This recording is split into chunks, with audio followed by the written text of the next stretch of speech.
Guys, welcome back to the channel. इस video में हम दो कॉन्सेप्ट के बारे में बात करने वाले हैं जिनको हम आने वाले वीडियोस में यूज़ करेंगे। पहला है CRUD ऑपरेशंस, दूसरा है HTTP मेथड्स। तो चलिए देखते हैं, सबसे पहले CRUD ऑपरेशन को समझते हैं कि ये क्या है। तो CRUD का फुल फॉर्म क्या है? C का मतलब होता है क्रिएट, R मतलब रीड, U मतलब अपडेट, D मतलब डिलीट। ठीक है, तो क्रिएट, रीड, अपडेट, डिलीट का जो शॉर्टकट है, शॉर्ट फॉर्म है, वो है CRUD।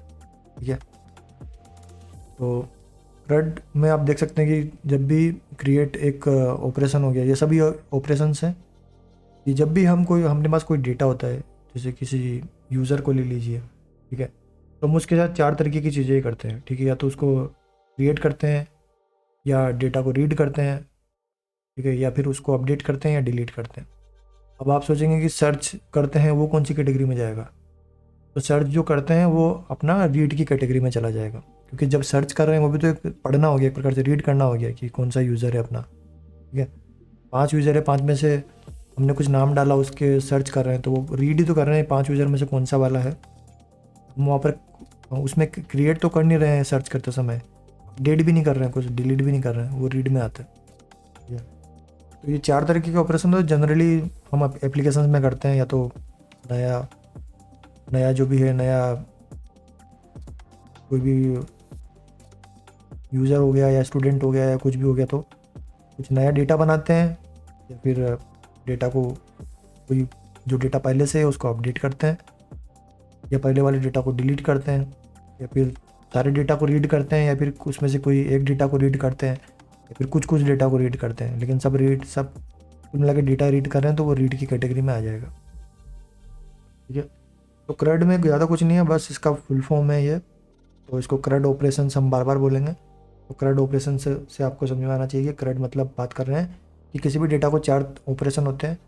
तो हम CRUD मतलब कि क्रिएट हो गया, रीड हो गया, अपडेट हो गया एंड डिलीट हो गया। ठीक है, इसका मतलब ये होगा। चलिए सेकंड कॉन्सेप्ट पे चलते हैं, HTTP मेथड्स। तो HTTP मेथड्स में क्या बोलते हैं कि जो अपने ये CRUD ऑपरेशंस हैं, ये क्रिएट हो गया, R read, U update and D delete.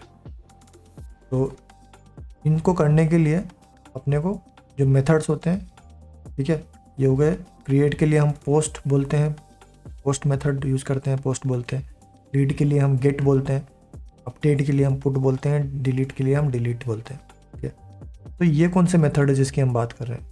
तो मैं आपको, अगर आपने पुरानी स्लाइड में देखा होगा तो मैंने एक बात बताया था कि जब भी हम नोड सर्वर होता है अपने पास, ठीक है, अगर उसको डेटा निकालना है, ठीक है, उसको डेटा चाहिए, तो जब भी वो डेटा जो रिक्वेस्ट करेगा एक्सियोस से, और एक्सियोस रिक्वेस्ट करेगा जेसन सर्वर से, ठीक है, तो ये जो प्रोसेस है, तो यहाँ पर आप जो जेसन सर्वर है वो एक स्पेसिफिक लैंग्वेज में ही समझेगा कि आपको क्या करना है, मतलब तो वो स्पेसिफिक लैंग्वेज में ही बात कर सकते हैं आप उससे। ठीक है, तो जो लैंग्वेज हो गई, तो वो लैंग्वेज में हम HTTP मेथड्स को भी इंक्लूड करेंगे। ठीक है, तो जेसन सर्वर ये देखेगा कि आप गेट कर रहे हैं, पुट कर रहे हैं, पोस्ट कर रहे हैं, डिलीट कर रहे हैं।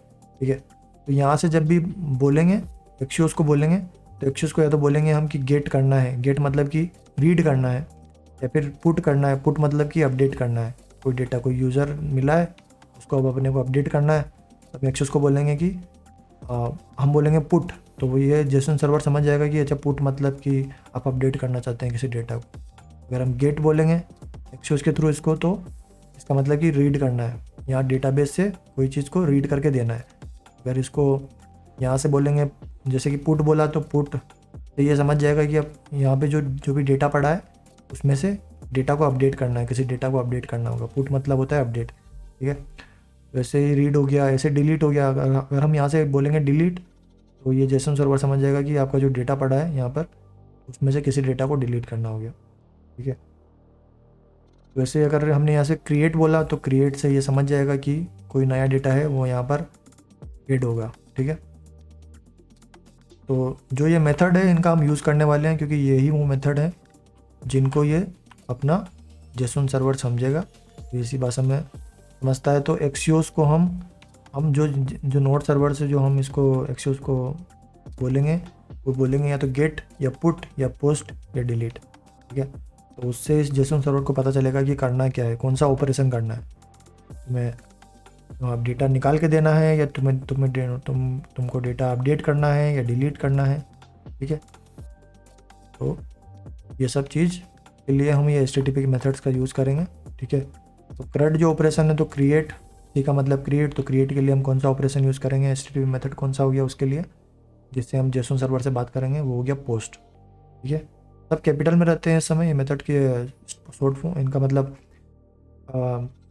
स्मॉल लेटर में नहीं लिखते हैं इनको, तो POST सब कैपिटल में आएंगे, गेट पुट डिलीट। तो पोस्ट से आपको याद रखना है, पोस्ट हम किसके लिए यूज़ करेंगे, नए यूज़र को क्रिएट करने के लिए, ठीक है। अगर हम यूज़र के साथ ऑपरेशन कर रहे हैं तो पोस्ट का मतलब हो जाएगा नया यूज़र को क्रिएट करना, गेट का मतलब हो जाएगा या तो एक यूज़र को लाना या बहुत सारे यूज़र को लाना या कुछ यूज़र्स को लाना, लेकिन गेट से इतना पता चल जाएगा कि अपने को रीड करना है, ठीक है, यूज़र्स को रीड करना है, यूज़र्स को बस लेना है। पुट का मतलब आपको समझ में आना चाहिए अब कि पुट, जब भी हम पुट बोलेंगे तो पुट का मतलब है कि अपडेट करना है अपने को, हम अपडेट करना चाहते हैं अपने डेटा को।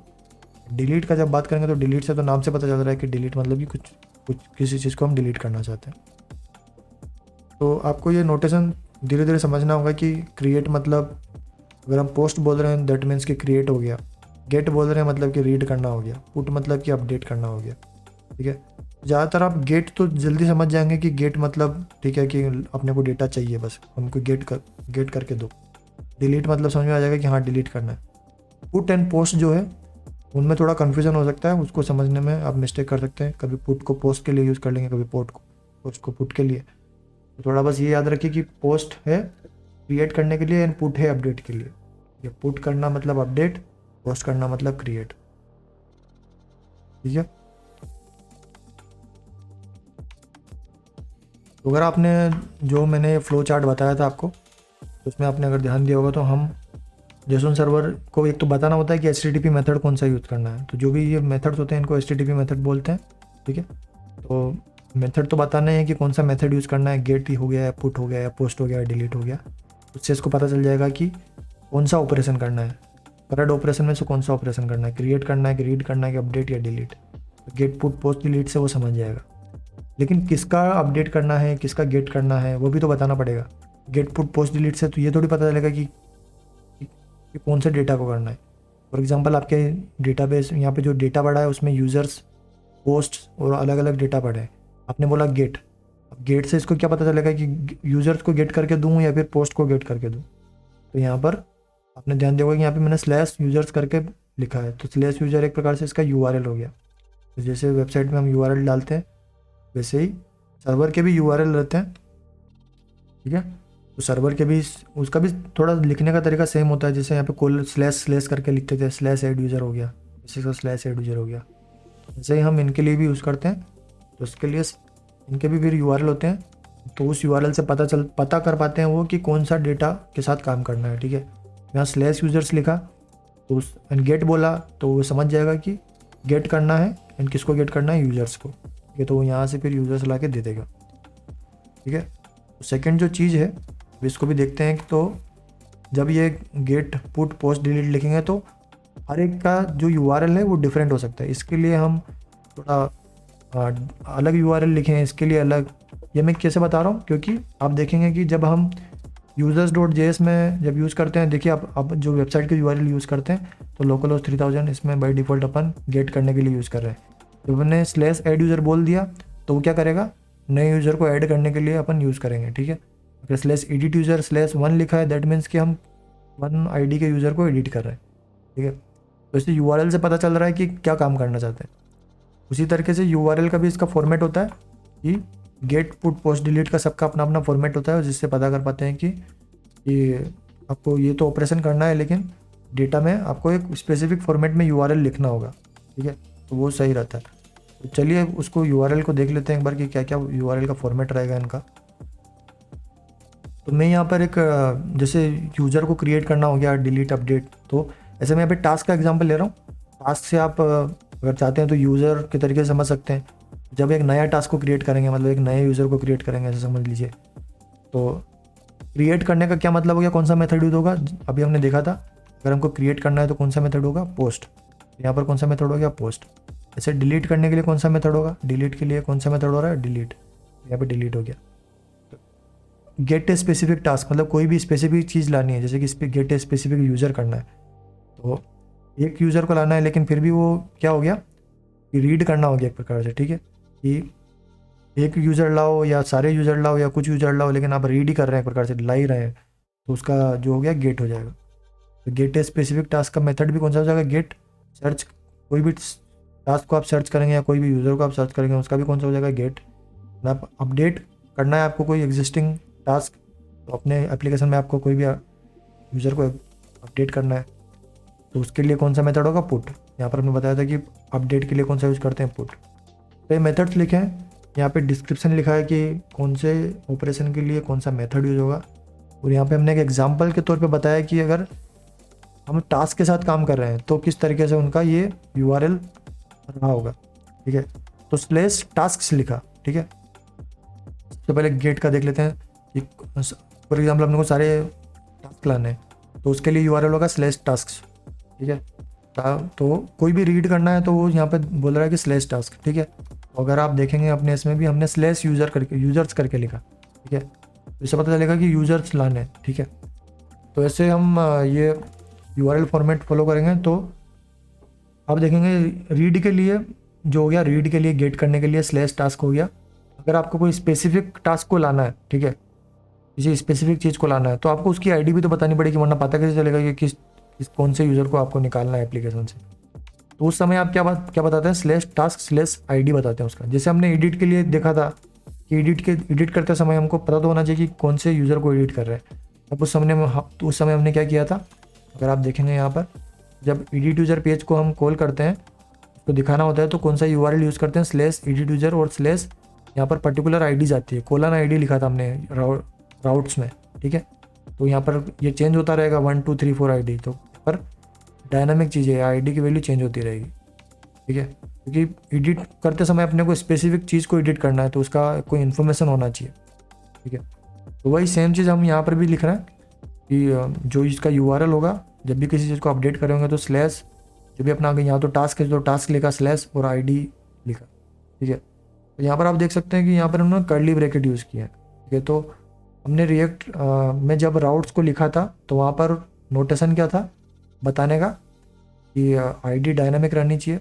कौन सा नोटेशन यूज़ किया था हमने, अगर यहाँ देखेंगे आप, इसमें जाऊँगा मैं app.js में, तो यहाँ पे कोलन ID लिखा है।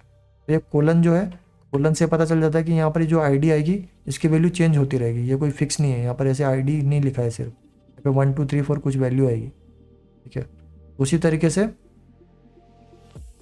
ना ये जो सर्वर को जिससे जब हम बात करते हैं तो वहाँ पर अपने को बताना है कि ये ID की वैल्यू चेंज होती रहेगी, ये डायनामिक है, यहाँ पे 1 2 3 4 कुछ आएगा, तो उसको हम एक कर्ली ब्रैकेट से बताते हैं कि कर्ली ब्रैकेट मतलब कि अच्छा जो अंदर ID है वो एक वेरिएबल के तरीके से यूज़ हो रहा है एंड उसकी वैल्यू चेंज होती रहेगी।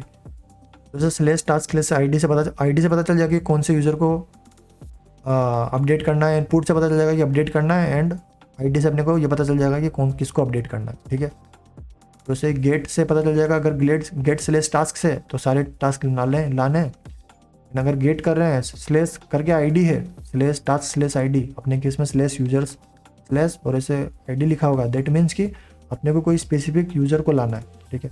अगर ID मेंशन किया है तो स्पेसिफिक यूज़र को लाना के साथ काम कर रहे हैं, ठीक है। जहाँ जहाँ पर भी आपको ID दिखेगा दैट मीन्स कि उसमें स्पेसिफिक चीज़ के साथ काम आ रहा होगा। तो यहाँ पर आप देख सकते हैं डिलीट के समय भी अपने को बताना होता है कि किसको डिलीट करना है, तो उस समय भी हम स्लेश टास्क स्लेश ऐसे ID लिखा है, ठीक है। तो यहाँ पे जब क्रिएट करते समय तो अपने पास कोई ID रहता नहीं है, तो उसी के लिए अपन यहाँ पर भी आप देख सकते हैं कि स्लेश टास्क लिखा बस, ठीक है। यहाँ पर कोई ID पास नहीं कर रहे हैं, ये क्रिएट कर रहे हैं, अभी अपने पास ID को अपने इन्फॉर्मेशन नहीं रहेगा, ठीक है। तो किन किन चीज़ों में ID का इन्फॉर्मेशन पास करना पड़ता है आपको जब डिलीट कर रहे हैं किसी टास्क को, अपने केस में कि आप किसी यूज़र को डिलीट कर रहे हैं तब अपने को ID का ज़रूरत पड़ेगा, तो अपने को URL में ID भेजना पड़ेगा। जब आप किसी स्पेसिफिक यूज़र को निकाल रहे होंगे तब आपको ID चाहिए होगा, तो आप स्लेश ऐसे ID बताएंगे, या फिर किसी स्पेसिफिक यूज़र को अपडेट कर रहे होंगे तो आप ऐसे स्लेश ID बताएंगे। एंड जब भी आपको सारे यूज़र्स को निकालना है तो आप सिंपली स्लेश यूज़र्स लिखेंगे अगर आपको कोई यूज़र को क्रिएट करना है तब भी आप स्लैश यूजर्स ही यूज़ करेंगे, ठीक है। तो इन दोनों के केस में सेम ही रहेगा यूआरएल का नाम, अगर गेट कर रहे हैं या फिर क्रिएट कर रहे हैं। जब क्रिएट और गेट में सेम रहेगा, जब सारे यूज़र्स को गेट कर रहे हैं या फिर किसी स्पेसिफिक यूज़र को क्रिएट कर रहे हैं तो उसके केस में यूआरएल सेम रहेगा, ठीक है। सो या that's it guys in this video. I hope कि आपको थोड़ा बहुत ये HTTP मेथड्स क्या होते हैं समझ में आया होगा, CRUD ऑपरेशंस क्या होते हैं, एंड आपको ये यूआरएल का पैटर्न थोड़ा समझ में आएगा धीरे धीरे। उसको भी हम देख लेंगे आने वाले वीडियोज़ में। Thank you for watching, I will see you guys in the next video, bye.